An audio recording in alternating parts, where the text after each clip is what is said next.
Good morning, good afternoon, good evening. Welcome to Raven's Readings.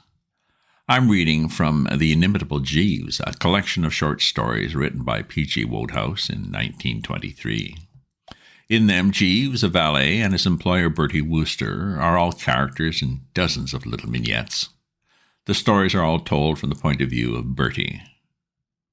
Previously, we saw a betting pool based on sermon lengths. Unusual. Now we're off to the races, but a different sort than you would think.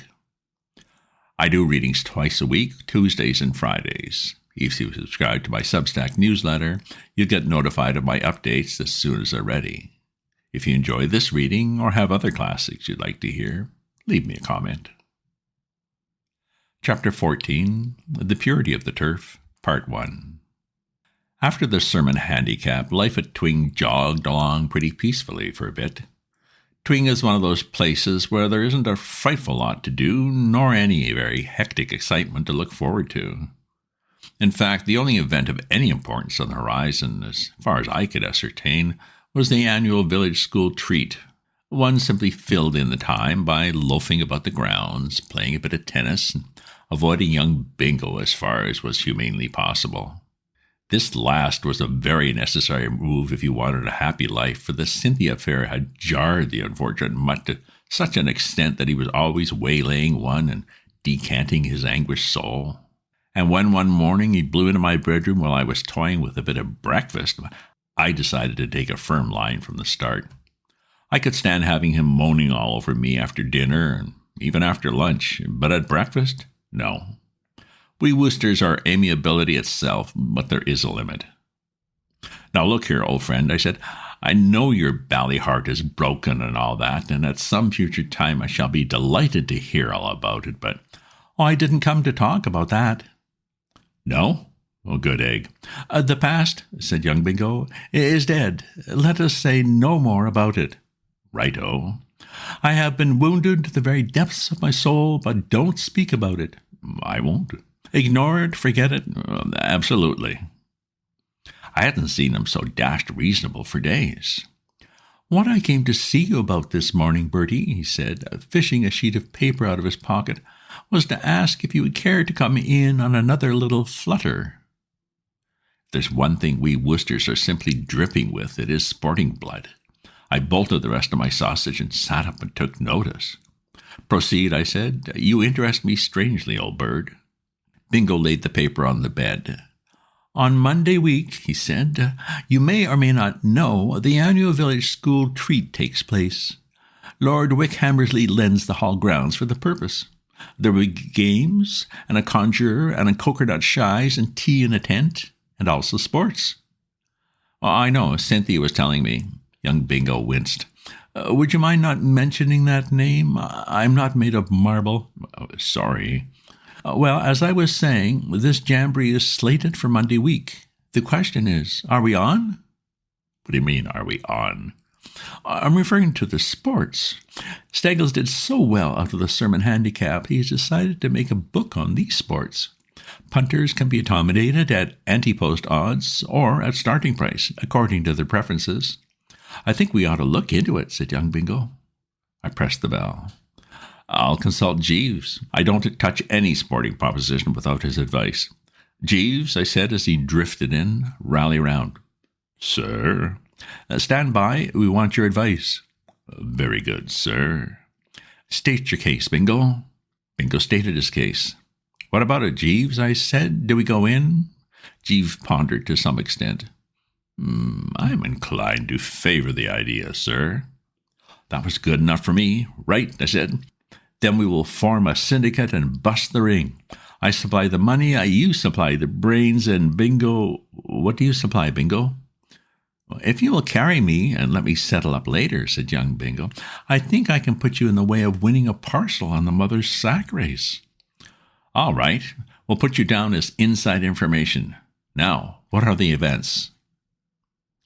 Bingo reached for his paper and consulted it. Girls under 14, 50-yard dash seems to open the proceedings. Anything to say about that, Jeeves?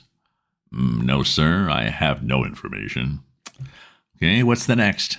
Boys and girls mixed animal potato race, all ages. This was a new one to me. I'd never heard of it at any of the big meetings. What's that? Oh, rather sporting, said young Bingo. The competitors enter in couples, each couple being assigned an animal cry and a potato. For instance, let's suppose that you and Jeeves entered. Jeeves would stand at a fixed point holding a potato. You would have your head in a sack, and you would grope about trying to find Jeeves and making a noise like a cat. Jeeves also making a noise like a cat.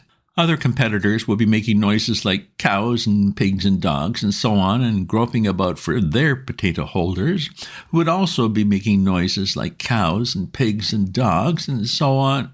I stopped the poor fish. Jolly if you're fond of animals, I said, but on the whole? Precisely, sir, said Jeeves. I wouldn't touch it. Too open what? Exactly, sir. Very hard to estimate form. Well, carry on, Bingo. Where do we go from there? Mother's sack race. Ah, that's better. This is where you know something. A gift from Mrs. Pennyworthy, the tobacconist's wife, said young Bingo confidentially. I was in her shop yesterday buying cigarettes, and she told me that she had won 3 times at fairs in Worcester. She only moved to these parts a short time ago, so nobody knows about her. She promised me she would keep herself dark, and I think we could get a good price. Oh, risk it 10 each way, Jeeves, what? I think so, sir. And then a girls' open egg and spoon race, read Bingo. How about that? I doubt if it'd be worth the while to invest, sir, said Jeeves. I'm told it is a certainty for last year's winner, Sarah Mills, who will doubtless start as an odds-on favourite. Oh, good, is she? They tell me in the village that she carries a beautiful egg, sir. Well, then there's the obstacle race, said Bingo. Risky, in my opinion, like betting on the Grand National Father's hat-trimming contest. Another speculative event. That's all, except for the choir boys' 100 yards handicap for a pewter mug presented by the vicar, open to all whose voices have not broken before the second Sunday in Epiphany. Willie Chambers won last year in a canter, receiving 15 yards. This time he will probably be handicapped out of the race. I don't know what to advise. If I may make a suggestion, sir? I eyed Jeeves with interest. I don't know that I've ever seen him look so nearly excited. You've got something up your sleeve? I have, sir. Red hot? That precisely describes it, sir. I think I may confidently assert that we have the winner of the choir boys' handicap under this very roof, sir. Harold, the page boy. Page boy? You mean the tubby little chap in buttons one sees bobbing about here and there? Why, dash it, Jeeves, nobody has a greater respect for your knowledge of form than I have, but I'm hanged if I can see Harold catching the judge's eye. He's practically circular, and every time I've seen him he's been leaning up against something, half asleep. He receives 30 yards, sir, and could win from scratch. The boy is a flyer. How do you know? Jeeves coughed, and there was a dreamy look in his eye. I was as much astonished as yourself, sir, when I first became aware of the lad's capabilities. I happened to pursue him one morning with the intention of fetching him a clip on the side of the head. Great Scott, Jeeves, you? Yes, sir. The boy is of an outspoken disposition, and had made an opprobrious remark respecting my personal appearance. What did he say about your appearance? I have forgotten, sir, said Jeeves with a touch of austerity, but it was opprobrious. I endeavoured to correct him, but he outdistanced me by yards and made good his escape. But I say, Jeeves, this is sensational. And yet, if he's such a sprinter, why hasn't anybody in the village found out about it? Surely he plays with the other boys? No, sir. As his lordship's page boy, Harold does not mix with the village lads. A bit of a snob, what? He is somewhat acutely alive to the existence of class distinctions, sir. You're absolutely certain he's such a wonder? Said Bingo. I mean, it wouldn't do to plunge in unless you're sure. If you desire to ascertain the boy's form by personal inspection, sir, it will be a simple matter to arrange a secret trial. I'm bound to say I should feel easier in my mind, I said. Then if I might take a shilling from the money on your dressing table. What for? I propose to bribe the lad to speak slightingly of the second footman's squint, sir. Charles is somewhat sensitive on the point, and should undoubtedly make the lad extend himself. If you will be at the first floor passage window, overlooking the back door, and in half an hour's time. I don't know when I've dressed in such a hurry. As a rule, I'm what you might call a slow and careful dresser. I like to linger over the tie and see that the trousers are just so. But this morning I was all worked up. I just shoved on my things anyhow and joined Bingo at the window with a quarter of an hour to spare. The passage window looked down onto a broad sort of paved courtyard, which ended after about 20 yards in an archway through a high wall. Beyond this archway you got onto a strip of the drive, which curved around for another 30 yards or so, till it was lost behind a thick shrubbery. I put myself in the stripling's place and thought what steps I would take with a second footman after me. There was only one thing to do, leg it for the shrubbery and take cover, which meant that at least 50 yards would have to be covered, an excellent test. If good old Harold could fight off the second footman's challenge long enough to allow him to reach the pushes, there wasn't a choir boy in England who could give him 30 yards in the 100. I waited, all of a twitter, for seemed hours, and then suddenly there was a confused noise without, and something round and blue and buttony shot through the back door and buzzed for the archway like a mustang. And about 2 seconds later, out came the second footman, giving his hardest. Well, there was nothing to it. Absolutely nothing. The field never had a chance. Long before the footman reached the halfway mark, Harold was in the bushes throwing stones. I came away from the window, thrilled to the marrow, and when I met Jeeves on the stairs, I was so moved, I nearly grasped his hand. "Jeeves," I said, "no discussion. The Wooster shirt goes on this boy." "Very good, sir," said Jeeves. The worst of these country meetings is that you can't plunge as heavily as you would like when you get a good thing, because it alarms the ring. Steggles, though pimpled, was, as I have indicated, no chump, and if I had invested all I wanted to, he would have put two and two together. I managed to get a good solid bet down for the syndicate, however, though it did make him look thoughtful. I heard in the next few days he'd been making searching inquiries in the village concerning Harold, but nobody could tell him anything, and eventually he came to the conclusion, I suppose, that I must be having a long shot on the strength of that 30-yard start. Public opinion wavered between Jimmy Good receiving 10 yards at 7-2 and Alexander Bartlett with 6 yards start at 11-4. Willie Chambers' scratch was offered to the public at 2-1, but found no takers. We were taking no chances on the big event, and directly we had got our money on at a nice 100-1, Harold was put into strict training. It was a wearing business, and I can understand now why most of the big trainers are grim, silent men who look as though they had suffered. The kid wanted constant watching. It was no good talking to him about honor and glory and how proud his mother would be when he wrote and told her he'd won a real cup. The moment blighted Harold discovered that training meant knocking off pastry and taking exercise and keeping away from the cigarettes, he was all against it. It was only by increasing vigilance that we managed to keep him in any shape at all. It was the diet that was the stumbling block. As far as exercise went, we could generally arrange for a sharp dash every morning with the assistance of the second footman. It ran into money, of course, but that couldn't be helped. Still, when a kid simply has to wait until the butler's back is turned to have the run of the pantry and has only to nip into the smoking room to collect a handful of the best Turkish, training becomes a rocky job. We could only hope that on the day his natural stamina would pull him through. And then one evening young Bingo came back from the links with a disturbing story. He had been in the habit of giving Harold mild exercise in the afternoons by taking him out as a caddy. At first, Bingo seemed to think it was humorous, the poor chump. He bumbled over with merry mirth as he began his tale. "I say, rather funny this afternoon," he said. "You ought to have seen Steggles' face." "Steggles' face? What for?" "When he saw young Harold sprint, I mean." I was filled with a grim foreboding of an awful doom. "Good heavens, you didn't let Harold sprint in front of Steggles?" Young Bingo's jaw dropped. "Oh, I never thought of that," he said gloomily. "Oh, it wasn't my fault. I was playing around with Steggles, and after we'd finished, we went into the clubhouse for a drink, leaving Harold with the clubs outside. In about 5 minutes we came out, and there was the kid on the gravel, practicing swings with Steggles' driver and Stone. When he saw us coming, the kid dropped the club and was over the horizon like a streak. Steggles was absolutely dumbfounded. And I must say it was a revelation even to me. That kid certainly gave it his best. Of course, it's a nuisance in the way, but I don't see on second thoughts, said Bingo, brightening up, what it matters. We're on at a good price.